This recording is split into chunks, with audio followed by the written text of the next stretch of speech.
Bonjour, dans cette vidéo nous allons parler de fonctions représentées par un graphique.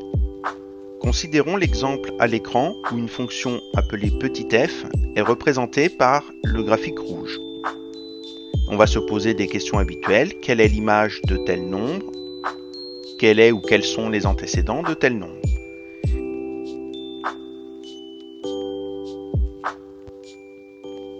Et donc, il va falloir savoir où lire les antécédents et où lire les images. Alors, les antécédents, c'est-à-dire les nombres de départ, sont situés sur l'axe des abscisses. Et les images, donc les nombres d'arrivée, sont situés sur l'axe des ordonnées. Et nous allons voir comment effectuer des lectures d'images et d'antécédents sur ce graphique.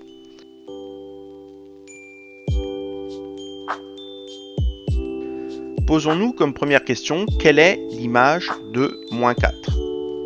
Donc, on cherche l'image de -4, c'est-à-dire le nombre d'arrivées. -4 est donc le nombre de départ.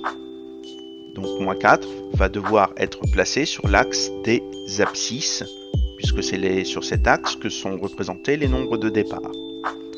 Donc, il suffit de placer -4 sur l'axe des abscisses, de monter ou descendre jusqu'à la courbe et d'aller lire la valeur, le nombre d'arrivées, donc l'image, sur l'axe des ordonnées. C'est ce qui est représenté en pointillé vert à l'écran. Donc l'image de -4 est donc égale à -2. Rappelons au passage qu'un nombre ne peut avoir qu'une seule image. Posons-nous maintenant comme question, quelle est l'image de 7,5? Donc on cherche là encore le nombre d'arrivées, donc 7,5 est le nombre de départ. Il suffit donc de placer 7,5 sur l'axe des abscisses, de monter ou descendre jusqu'à la courbe et de lire l'image sur l'axe des ordonnées. Donc ici, l'image de 7,5 est égale à 3,5. Là encore, vous avez à l'écran en pointillé vert avec les flèches le sens de lecture pour répondre à cette question.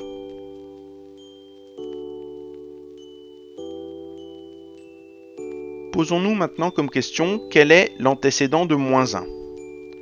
On cherche l'antécédent de -1, c'est-à-dire le nombre de départ, qui va donc nous donner -1 à l'arrivée. Donc si -1 est le nombre d'arrivées, il suffit de placer -1 sur l'axe des ordonnées et de regarder quels sont les endroits, le ou les endroits où on rencontre la courbe et d'aller lire le nombre de départ correspondant sur l'axe des abscisses.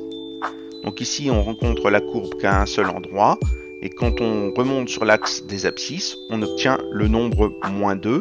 Donc l'antécédent de -1 est -2. Quels sont maintenant les antécédents de 3?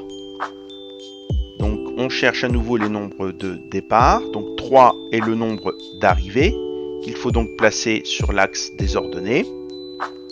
Et cette fois-ci, quand on regarde les endroits où on rencontre la courbe à deux endroits.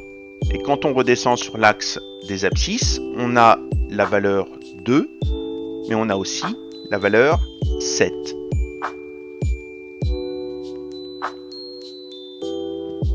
Posons-nous maintenant comme question quels sont les antécédents de 2. Donc là encore, on cherche les nombres de départ qui vont donner 2 à l'arrivée. Donc on place 2 sur l'axe des ordonnées et on regarde horizontalement tous les endroits où on rencontre la courbe.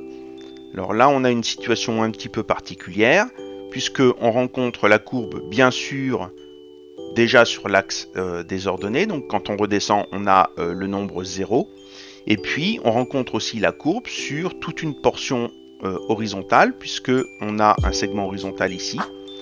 Et donc, toutes ces valeurs-là vont convenir. Quand on redescend sur l'axe des abscisses, on a donc tous les nombres entre 4 et 6.